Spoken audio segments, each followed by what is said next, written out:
Hello दोस्तों, स्वागत है हमारे चैनल में।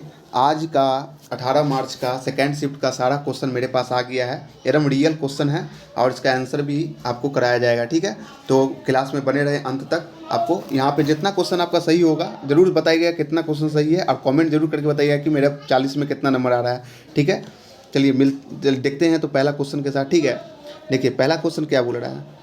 देखिए पहला क्वेश्चन बोल रहा है कि मध्यकालीन विद्वान और यात्री अल बरूनी ने भारत के सामाजिक और संस्कृति इतिहास पर कौन सी प्रसिद्ध पुस्तक लिखी थी।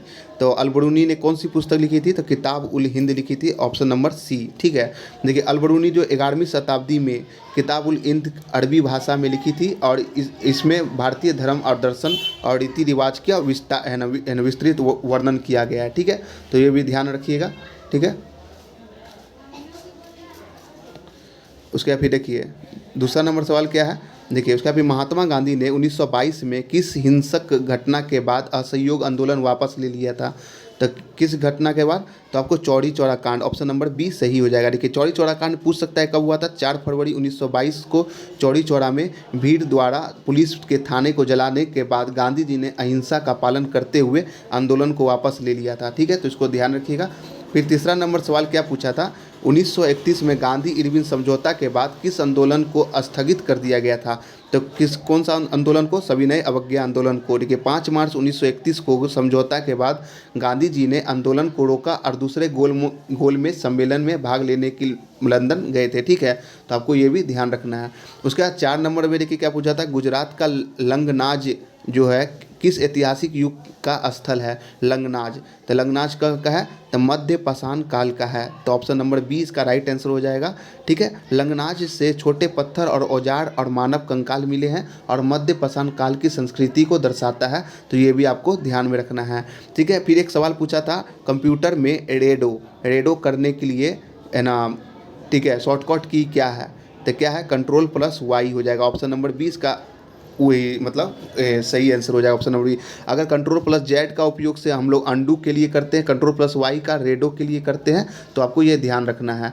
ठीक है, उसके बाद फिर आपसे क्या पूछा है, विश्व में 10% जैव विविधता कहाँ पाई जाती है। 10%। ठीक है, तो देखिए कहाँ पाई जाती है, तो आपको अमेजन बेसिन में पाई जाती है। कहाँ पाई जाती है, अमेजन बेसिन में। देखिए अमेजन में के वर्ष 1 दुनिया के सबसे घने जंगल हैं और इन्हें पृथ्वी का फेफड़ा भी कहा जाता है। तो पूछ सकता है पृथ्वी का फेफड़ा किसे कहते हैं, तो अमेजॉन बेसिन को कहते हैं। ठीक है, फिर 7वां नंबर सवाल क्या पूछा था, बाढ़ सहिष्णु चावल, ठीक है, किसमें कौन सी है। ठीक है, तो कौन सी है बताइए, तो स्वर्ण सब 1, ऑप्शन नंबर बी आपका राइट आंसर हो जाएगा। ठीक है, तो इसको ध्यान रखिएगा।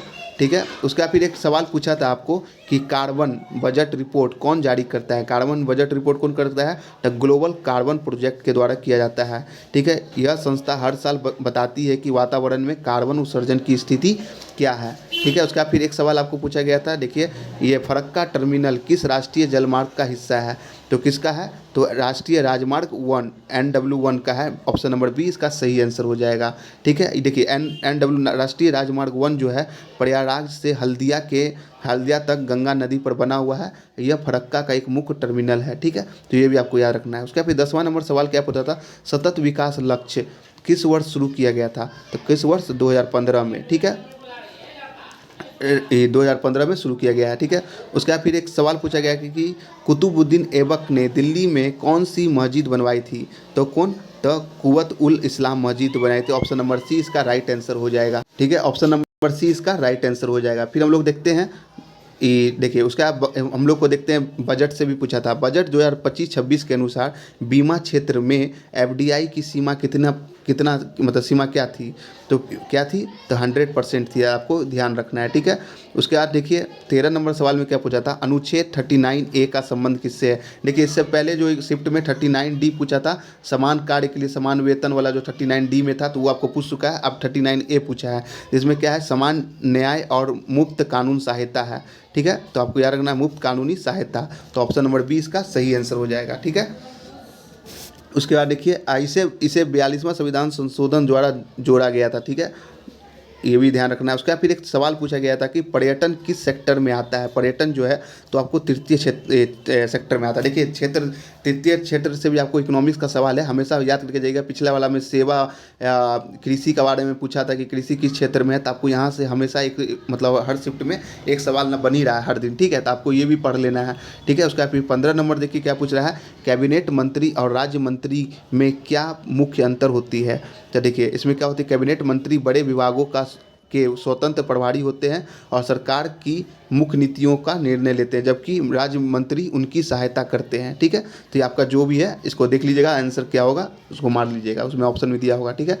और एक फिर सवाल पूछा था आपको 16 नंबर में, मतलब किस नदी बेसिन में सबसे अधिक जनसंख्या रहती है। तो कौन, गंगा नदी बेसिन। ऑप्शन नंबर सी इसका राइट आंसर हो जाएगा। देखिए गंगा उपजाऊ मैदान दुनिया का सबसे घने बसे हुए क्षेत्र में से एक है, तो आपको ये भी ध्यान रखना है। उसके बाद फिर 17 नंबर क्या था कि स्वतंत्रता के बाद भारत में पहले राष्ट्रीय खेल 1948 में कहाँ हुए थे, तो आपको लखनऊ में हुए थे। तो आपको ये भी ध्यान, 1948 में आज़ादी के बाद पहली बार लखनऊ में इनका सफल प्रयोजन किया गया था, तो आपको ये ध्यान रखना है, ठीक है।